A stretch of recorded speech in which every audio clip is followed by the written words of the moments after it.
Assalamualaikum warahmatullahi wabarakatuh. Hari ini kita kembali belajar mengenai grafik fungsi trigonometri bagian pertama bersama Riri Afrianti. Nah, sebelum kita belajar mengenai grafik, ada beberapa hal yang perlu dipahami. Setidaknya ada 4 poin. Yang pertama adalah nilai maksimum, yaitu nilai tertinggi dari suatu grafik pada interval tertentu. Kemudian nilai minimum yaitu nilai terendah pada suatu grafik pada interval tertentu. Ini sebelumnya juga sudah kalian ketahui. Kemudian yang agak baru adalah amplitudo. Amplitudo itu adalah setengah dari selisih nilai maksimum dan minimum. Kalau dirumuskan, rumusnya adalah setengah dari mutlak Y max dikurang Y min. Nah, kemudian ada periode. Periode itu adalah besarnya interval untuk satu gelombang penuh. Satu gelombang penuh untuk sin dan cos biasanya terdiri dari satu gunung dan juga satu lembah. Nah, jadi berapa derajat yang dibutuhkan agar terbentuk satu gelombang, itulah yang disebut dengan periode. Pada pertemuan sebelumnya kita sudah belajar mengenai grafik sin X. Nah, kembali mari kita review mengenai nilai maksimum dan minimumnya. Nah, nilai maksimum dari grafik sin X adalah 1. Itu bisa dilihat dari yang dilingkari. Kemudian nilai minimumnya adalah negatif 1. Dan juga nilai minimum kita dapat melihat bahwa amplitudonya adalah bernilai 1. Nah, kemudian untuk periode kita bisa melihat untuk satu gunung dan juga satu lembah diperlukan sudut sebesar 360 derajat atau pada gambar adalah 2pi. Nah, di sini kita bisa melihat ada dua buah gelombang sampai 720 derajat atau 4pi. Nah, yang kita lihat tadi itu adalah grafik fungsi sederhana. Bagaimana jika f(x)-nya berupa A sin K X tambah B ditambah C? Perlu kita tahu bahwa bentuk fungsi trigonometri itu tidak hanya f(x) sama dengan sin X, tetapi banyak bentuk-bentuk lainnya yang bisa diubah. Secara kompleks, fungsi tersebut berupa A sin K dalam kurung X tambah B ditambah C. Nah, apa perbedaannya? Untuk mengetahui perbedaan dari fungsi dasar tadi, fungsi dasar itu adalah sin X, kita perlu menyelidiki perubahan grafik berdasarkan perubahan koefisien A, K, B, dan juga C. Nah, di sini kita akan belajar melalui gambar dan juga ilustrasi-ilustrasi untuk melihat perubahan apa yang dibuat oleh koefisien tersebut. Untuk memudahkan kita untuk memahami setiap perubahan yang diberikan oleh setiap koefisien, maka kita akan membagi koefisien tersebut menjadi bentuknya lebih sederhana. Yang pertama, koefisien A sehingga fx sama dengan A sin X. Kemudian koefisien K sehingga fx sama dengan sin Kx. Yang ketiga, koefisien B berbentuk sin X tambah B. Kemudian koefisien C yaitu sin X ditambah C. Mari kita mulai dari koefisien A. Nah, di sini kita melihat fungsi dengan A sama dengan 1, di mana itu adalah fungsi dasar atau fungsi yang biasa, yaitu Y sama dengan sin X. Nah, kemudian kita coba tukar A dengan 2. Apa yang terjadi? Nilai sin X menjadi 2 kali dari yang sebelumnya. Dan fungsinya itu menjadi lebih besar.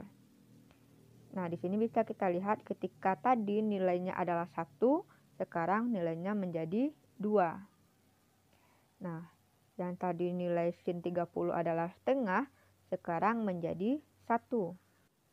Begitu juga dengan yang sin 150. Nah, di sini yang tadinya adalah negatif setengah menjadi negatif 1. Dan untuk sin 270 yang tadinya adalah negatif 1 sekarang menjadi negatif 2. Kita coba yang lain yaitunya kita ubah menjadi 3. Nah, di sini nampak bahwa nilainya itu menjadi 3 kali lebih besar. Yang tadinya 1 menjadi 3. Yang tadinya setengah menjadi 3/2. Kemudian sin 270 yang negatif 1 menjadi negatif 3. Nah, coba kita ubah kalau seandainya menjadi 5. Nah, itu bertambah besar lagi. Yang tadinya 1 menjadi 5, kemudian yang setengah menjadi 2,5, kemudian yang negatif 1 menjadi negatif 5.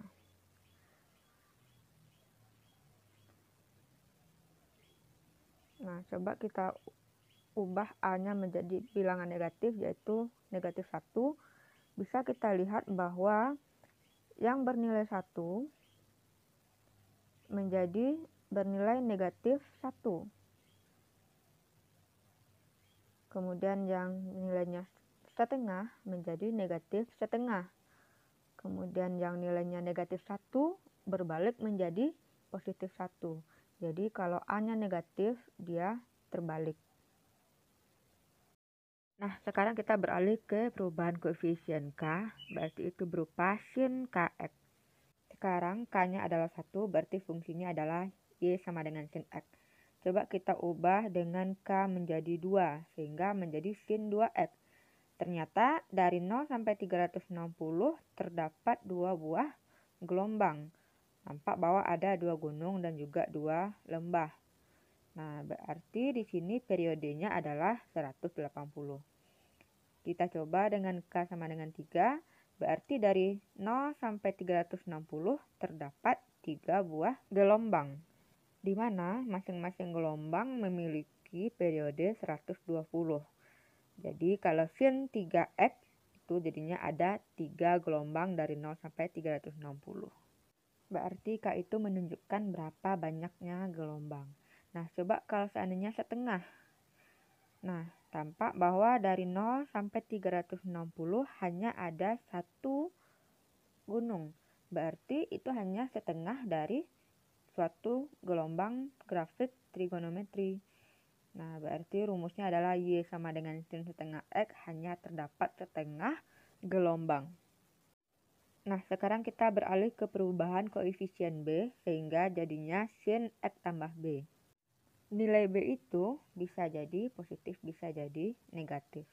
Nah, kita coba negatif 30, sehingga jadinya sin X kurang 30. Ternyata grafik bergeser ke arah positif 30 derajat. Coba kita ubah dengan negatif 60. Ternyata grafiknya juga mulai dari 60 bergeser ke arah 60 derajat, arah kanan atau arah yang positif.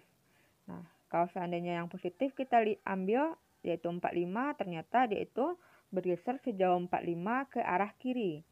Nah, coba kalau 30, berarti starting point-nya juga berasal dari negatif 30 atau di arah yang negatifnya.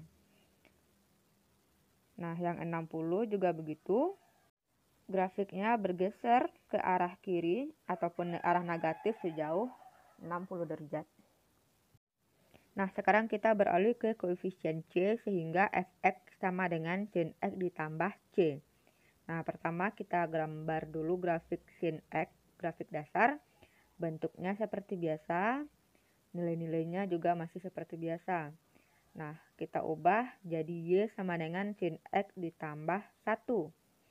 Ternyata tampak bahwa gambarnya itu bergeser ke atas, ke Y arah yang positif sebesar 1 satuan.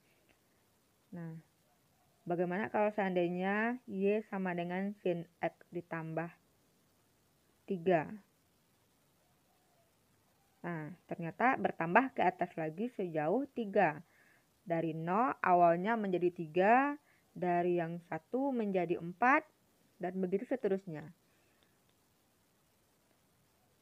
Kalau Y-nya adalah negatif 2, berarti sin X dikurang 2. Yang terjadi adalah gambarnya bergeser ke bawah sejauh 2. Nah, yang awalnya 0 menjadi min 2, yang awalnya 1 menjadi min 1.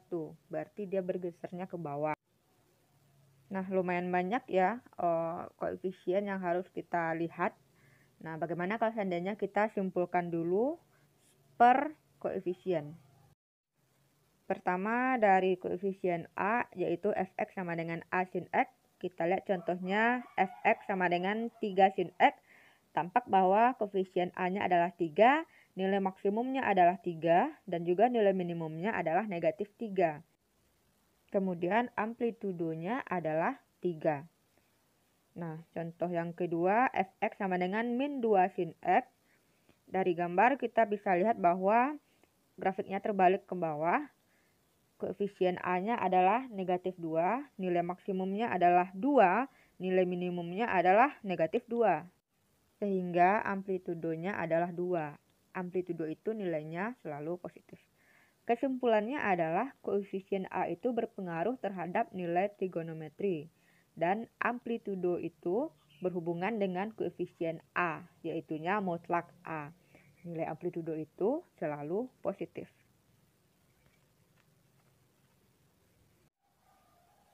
Nah, selanjutnya kita ke koefisien K, sehingga fx sama dengan sin kx, contohnya sin 3x.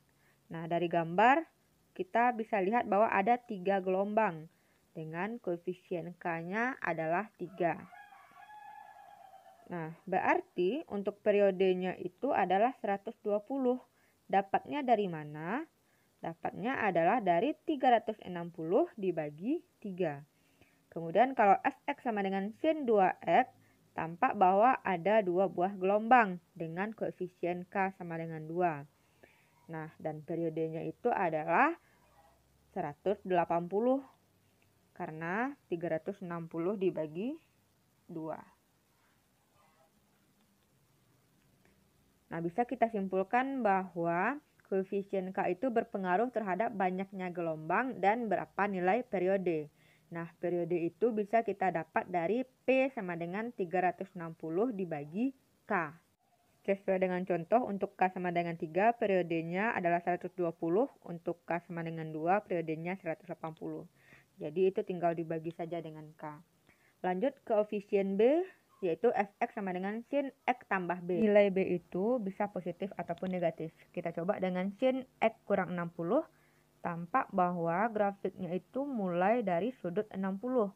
Yang awalnya dari 0, sekarang mulainya dari 60. Jadi untuk koefisien b sama dengan min 60, grafiknya itu bergeser ke kanan atau ke x positif sejauh 60 derajat. Nah, kalau kita ambil yang positif, tampak bahwa gambarnya itu bergeser ke arah yang ke kiri atau arah X yang negatif sejauh 60 derajat juga.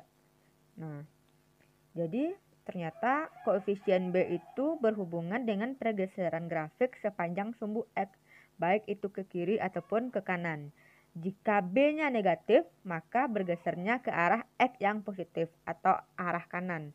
Nah, jika B-nya positif, maka grafik bergeser ke arah yang X negatif atau arah yang lebih ke kiri. Sekarang kita lanjut ke koefisien C, yaitu fx sama dengan sin x ditambah C. C-nya itu juga bisa positif dan negatif.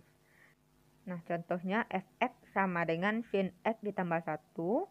Nah, berarti C-nya adalah 1 dan grafiknya itu naik sejauh 1 satuan ke atas. Nah, jadi kalau koefisiennya sama dengan 1, grafik itu naik ke atas atau ke arah Y yang lebih positif sejauh 1 satuan. Nah, untuk contoh kedua yaitu sin X kurang 2. Berarti C-nya negatif ya. Tampak pada gambarnya itu bergeser ke bawah sejauh 2 satuan. Nah, jadi kalau koefisien C-nya itu negatif, di contoh ini adalah negatif 2. Nah, grafiknya itu akan bergeser ke arah bawah atau Y negatif sejauh 2 satuan. Nah, jadi koefisien C itu berpengaruh terhadap pergeseran grafik sepanjang sumbu Y.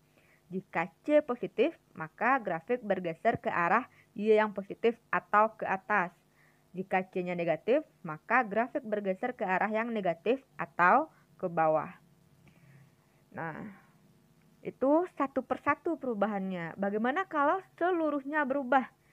Nah, coba kita lihat di sini Y sama dengan sin X fungsi dasar. Kemudian kita ubah menjadi Y sama dengan 2 sin 3X. Nah, berarti koefisien A dan K. Nah, tampak bahwa dari nilainya itu menjadi maksimumnya 2, minimumnya 2. Dan banyak grafiknya dari 0 sampai 360 adalah 2 buah gelombang. Nah, berarti periodenya adalah 180 derajat. Nah, seperti inilah gambarnya. Nah, untuk contoh-contoh yang lain, saya akan memberikan dalam bentuk tulisan tangan bagaimana cara untuk mengerjakannya secara real, bukan dengan aplikasi. Nah, untuk hari ini sampai sekian dulu penjelasan dari grafik fungsi trigonometri bagian yang pertama, yaitu bagian sin saja. Jika ada pertanyaan, silahkan follow Instagram saya di @ririafril, dan sampai jumpa.